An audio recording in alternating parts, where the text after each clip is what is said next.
Au nom du Père et du Fils et du Saint-Esprit. Amen. Esprit de lumière, source de vie, viens faire ta demeure en nous, purifie-nous et emplis-nous des dons divins. Amen. Le Seigneur soit avec vous. Évangile de Jésus-Christ selon saint Marc. En ce temps-là, appelant de nouveau la foule, Jésus lui disait: écoutez-moi tous et comprenez bien, rien de ce qui est extérieur à l'homme et qui entre en lui ne peut le rendre impur. Mais ce qui sort de l'homme, voilà ce qui rend l'homme impur. Quand il eut quitté la foule pour rentrer à la maison, ses disciples l'interrogèrent sur cette parabole. Alors, il leur dit: êtes-vous donc sans intelligence, vous aussi? Ne comprenez-vous pas que tout ce qui entre dans l'homme en venant du dehors ne peut pas le rendre impur, parce que cela n'entre pas dans son cœur, mais dans son ventre pour être éliminé? C'est ainsi que Jésus déclarait purs tous les aliments.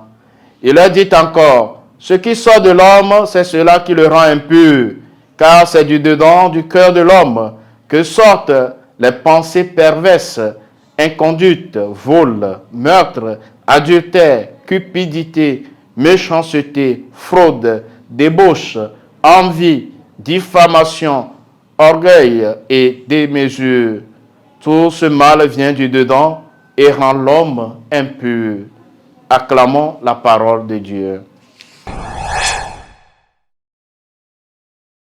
Chers frères et sœurs bien-aimés dans le Seigneur, en ce mercredi 7 février 2024, mercredi de la 5e semaine du temps ordinaire, année B, dans l'Évangile, Jésus montre que la pureté qui l'intéresse n'est pas la pureté extérieure, mais la pureté du cœur.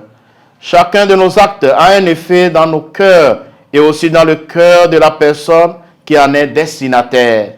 Si le geste que je pose viole ou rend le cœur vil, c'est un acte impur.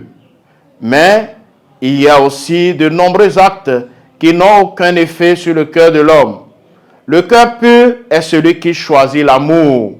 C'est le cœur qui s'engage à aimer Dieu et son prochain. C'est dans l'écoute du Seigneur, dans l'obéissance à sa parole, que nous pouvons trouver la force pour améliorer nos relations avec lui et avoir de saines relations avec nos frères et sœurs. C'est cela qui purifie nos cœurs de tout ce qui est contraire à l'amour et nous comble de l'amour divin. Le Christ nous a donné son commandement nouveau, celui qui résume tous les autres, celui qui contient tous les autres et celui qui rend les autres redondants. Tu aimeras le Seigneur ton Dieu de tout ton cœur, de toute ton âme et de tout ton esprit. Voilà le premier commandement. Et le second lui est semblable. Tu aimeras ton prochain comme toi-même. Et de ces deux commandements dépend toute la loi ainsi que les prophètes. Matthieu 22, versets 37 à 40. Frères et sœurs bien-aimés, prions le Seigneur Jésus de nous donner la grâce d'un cœur pur, un cœur chaque fois plus proche de son Sacré-Cœur qui nous a tant aimés. Aide-nous, Seigneur, à être fidèles à notre examen de conscience au quotidien avant de nous coucher et donne-nous le courage de nous confesser mensuellement. Amen. Le Seigneur soit avec vous. Que Dieu Tout-Puissant vous bénisse, le Père et le Fils et le Saint-Esprit. Amen.